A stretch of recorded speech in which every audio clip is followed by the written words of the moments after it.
Alô galera, Vasco em Análise, aqui Marcelo, se inscreva aí no YouTube, aqui no YouTube, dê um like caso goste do conteúdo, divirjam, comentem, interajam, que eu sempre respondo a todos os comentários, né? Bom, o assunto de hoje, o mais importante aqui, é que o patético jornal Lance, né, que um dia já foi bom, inclusive criado pelo Juca Kfouri lá atrás, agora está aí numa draga total, virou um jornaleco. E os que lá trabalham hoje fizeram uma enquete da seguinte forma: o Flu é maior que o Vasco? E aí 8 bonecos, 8 criaturas sem noção começaram a falar lá sobre o que eles acham, né? Não vou comentar aqui o que eles falaram, porque não tem menor relevância. Comentários desagregados, né, da verdade, de várias situações que eles ignoraram, né? Tradição, estádio, torcida, títulos, ídolos, né? E dessa distorção que eles criaram ao dar as suas opiniões, que friso aqui, por serem irrelevantes, não as comentarei, mas vou aqui começar a falar sobre isso aí, né? Quem é maior, Flu ou Vasco? Vasco ou Flu, que é assim que tem que ser, né? Bom, primeiramente, o mais importante a gente começar a pensar aqui é o seguinte: lá atrás, nós somos adversários e não inimigos. Os comentários aqui são feitos de acordo com o meu pensamento, minha opinião. E se alguém não gostar, paciência. Eu não estou aqui para fazer comentários de perfumaria. Eu falo o que eu penso e é verdade. Para começar, o Vasco é muito maior que o Fluminense. E assim vai ficar até que a gente faça a passagem. Eu que estou falando aqui, vocês que estão estudando do outro lado aí, façam a passagem para outro lugar. Esperamos que seja um lugar melhor, mas o Vasco vai ser sempre melhor e maior que o Fluminense. Dito isso, adversários sim, inimigos não. Para começar, o Vasco já nasce melhor e já nasce maior que o Fluminense, com a sua proposta antirracista, antipreconceituosa, combatendo todo e qualquer prejuízo. E ao longo dos anos, né, combatendo aí a homofobia, que teve aquele gesto tucano lá,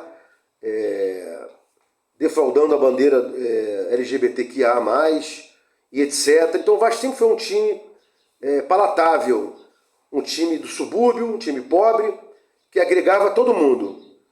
O Vasco aceitava os ricos e pobres, enquanto os da Zona Sul, Botafogo, Flamengo e Fluminense, eram refratários aos pobres, operários, que incluem, né, operários e tal, porque o Fluminense sempre foi racista, mas uma pessoa preta com dinheiro, o Fluminense até tolerava, né? O Vasco, o Botafogo tolerava, o Flamengo tolerava, mas o Vasco não.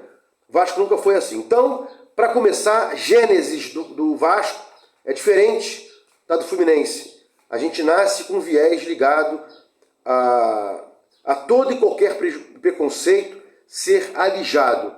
Então, essa é a maior vitória do Vasco, né? Sem ainda falar sobre por que o Vasco é maior que o Fluminense, explico aqui que nosso nascimento já é vitorioso e se mantém até hoje, né? Bom, vamos lá. São vários fatores que fazem um time, uma agremiação, ser maior que a outra, né? Por exemplo, o Fluminense nunca teve e nunca terá a quantidade de ídolos que nós tivemos. Ídolos importantes. Friso aqui 3 de cara: Roberto Dinamite, Edmundo e Romário, os maiores, né? Mas temos aí Pedrinho, Juninho, Felipe, Mauro Galvão, Giovanni o Príncipe, Queixada. Isso é mais para trás, não estou falando aqui ídolos do passado, que aqui ninguém vai saber, mas só para vocês pensarem aí: Queixada, Bellini, essas coisas todas. Mas voltando aqui, esses 3 ídolos contemporâneos, mais ou menos, né? Roberto já se foi. O Fluminense nunca vai ter ídolos assim. Nem o Flamengo teve, nem o Botafogo, em âmbito aqui regional, né? O Flamengo teve o Zico e depois mais nenhum pujante, mas nós tivemos 3 igualmente fortes. Roberto, maior deles, depois Edmundo, na sua geração, o maior, e Romário também, junto com Edmundo, eram contemporâneos, os 3 maiores, né? Então, primeiro ponto, nossa gênese nunca foi preconceituosa. Então não tem como comparar o Vasco com nenhum outro time. O Vasco é maior que todos. Depois, ídolos. Acabei de falar agora. E na sequência, ídolos artilheiros. Não adianta você ter um ídolo, como o Fluminense tinha, um goleiro ídolo. São Paulo, um goleiro ídolo. Não, tem que ter o ídolo, tem que ser o cara que faz gol, que resolve o jogo. E a gente teve aí, friso aqui, não sendo repetitivo, mas frisando, Roberto Dinamite, o maior deles, Edmundo e Romário. Bom, o Vasco tem milhares de títulos, né? Centenas de títulos na sua história, né? Se o Fluminense vomita aí dizendo que tem um título mundial, o Vasco também teria em 53, né? O Fluminense fala 52, o Vasco teria em 53 e 57, equiparados ao mundial, e o Palmeiras teria em 51, blá blá blá, mas não vamos entrar nessa seara não. Vamos entrar nas searas que são reconhecidas. 1948, o Vasco é o primeiro time brasileiro a ganhar um sul-americano. Isso é o mais importante. Daí já mostra que o Vasco é maior que todos eles. Mas vamos lá.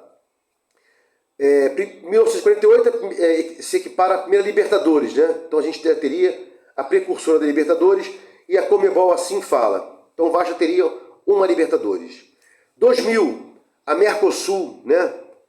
E em 98, a nossa famosa, gloriosa Libertadores da América.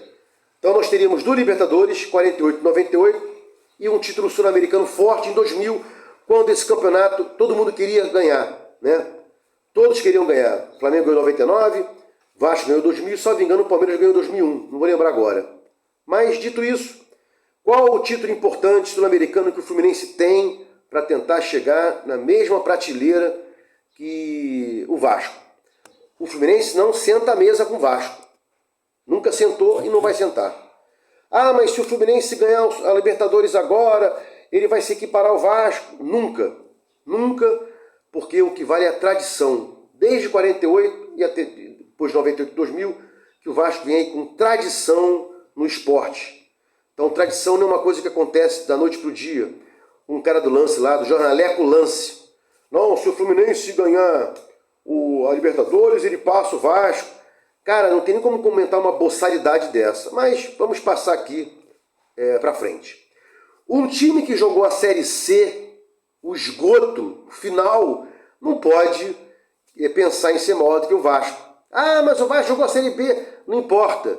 A Série C é outro patamar. E ainda voltou direto para a primeira divisão. Não pagou a segunda divisão. Então, como esse timeco aí, isso aqui, futebolisticamente falando, tá? Isso aqui é a gozação entre os torcedores. Somos adversários, não inimigos. Não criem raivinhas aí.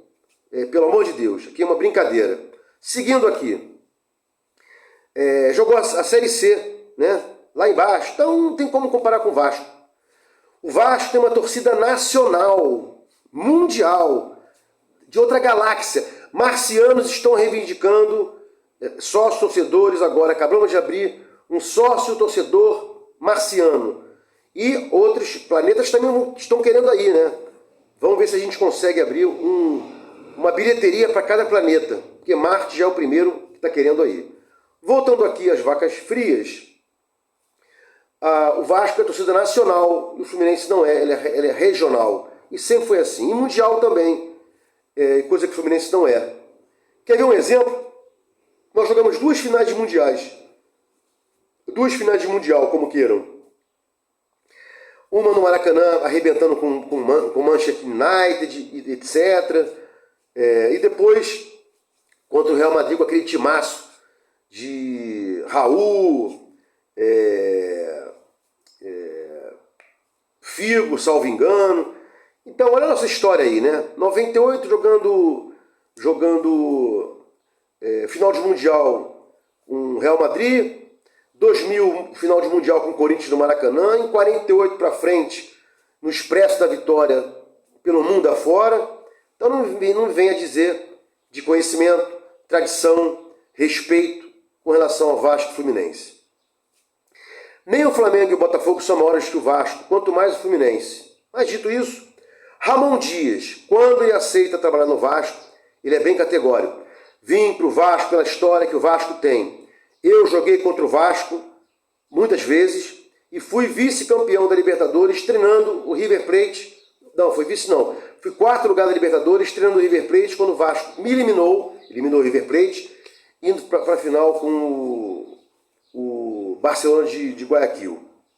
Então, esses são os pontos aqui para a gente falar que não existe aí menor possibilidade de comparação. Bom, estádio. O Fluminense não tem estádio. O Fluminense está jogando agora com um puxadinho do Maracanã, não paga nada lá para o Flamengo.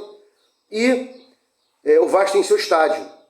Desde muito tempo. É um sexagenário esse estádio, né? É uma tradição. E lá o Getúlio Vargas falou sobre a CLT, houve desfiles de escola de samba, vários protestos com relação à ditadura e blá blá blá, blá blá blá.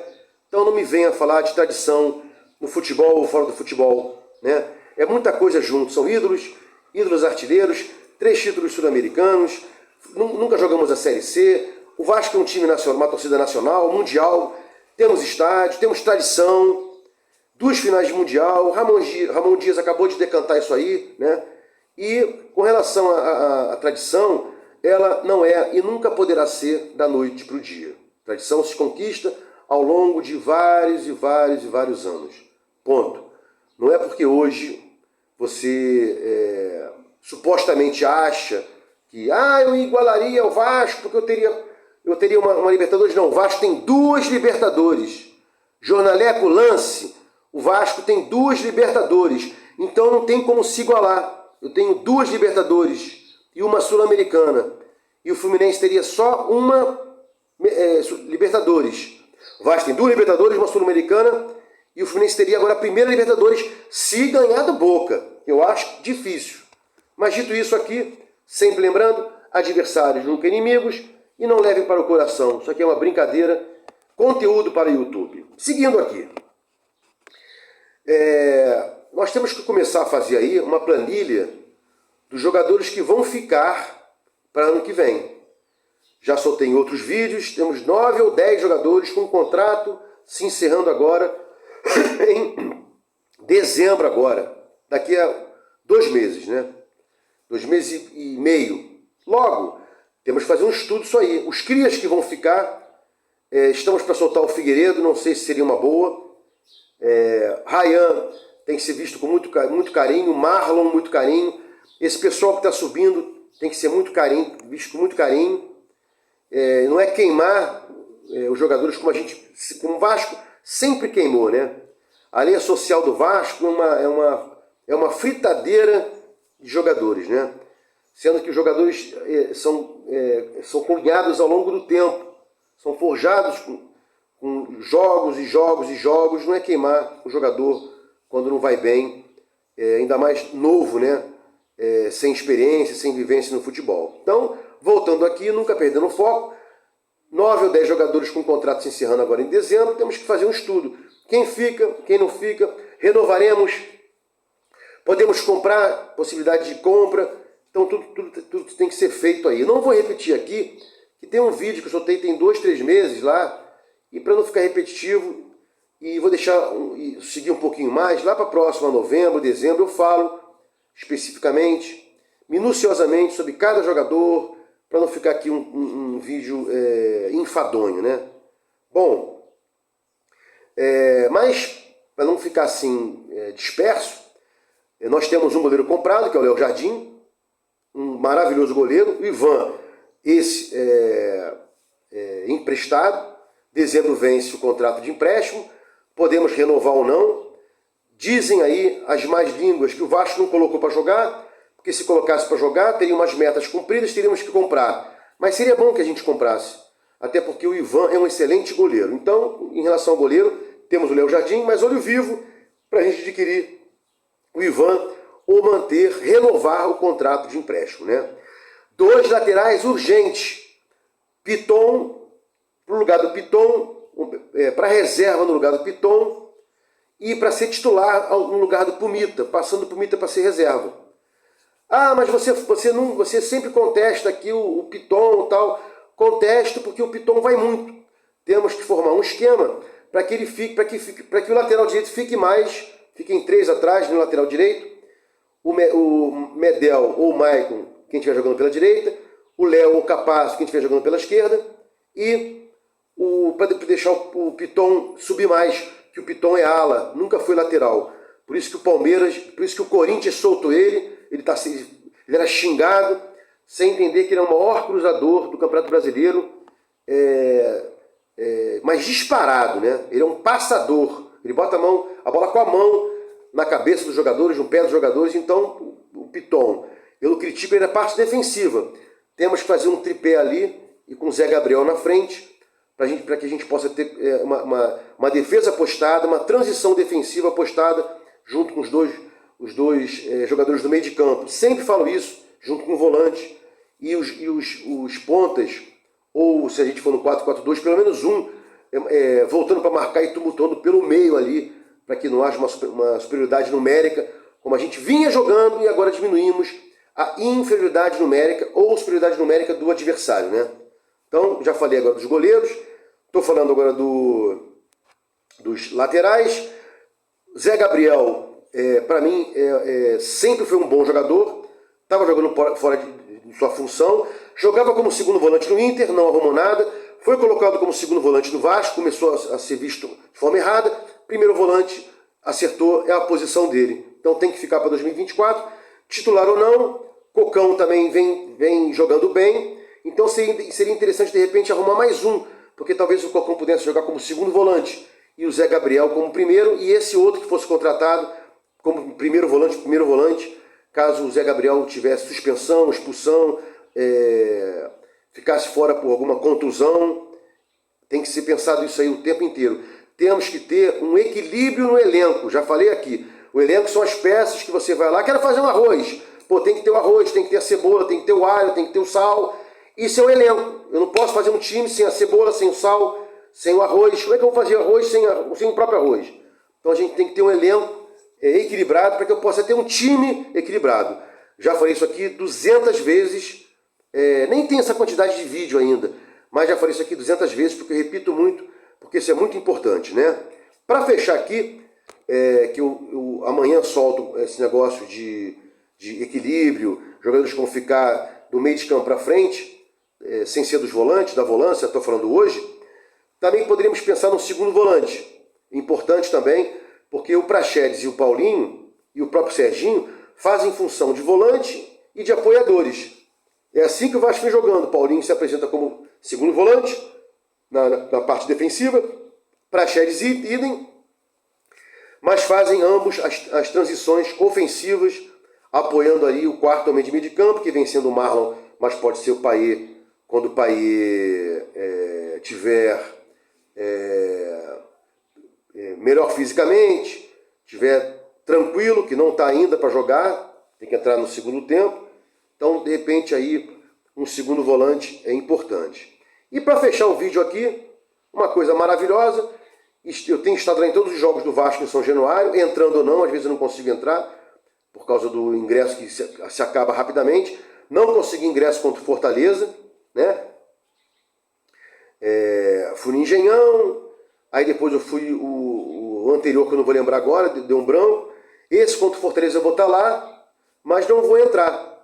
Fui contra o São Paulo, mas esse eu não vou conseguir entrar porque eu não consegui ingresso. Mas vou estar lá na famosa Ruas de Fogo que o Vasco vai fazer lá no nosso território hostil. Então, galera, ajudem na comunidade da Barreira, adquirindo lá seus produtos, espetinho, cerveja, Coca-Cola. É a nossa gente. Vasco é do subúrbio, Vasco é raiz, Vasco é fuleiro mesmo. E todos lá em São Januário, quarta-feira, Vasco, Fortaleza, em Ruas de Fogo. Fiquem com Deus, Vasco em análise e até o próximo vídeo.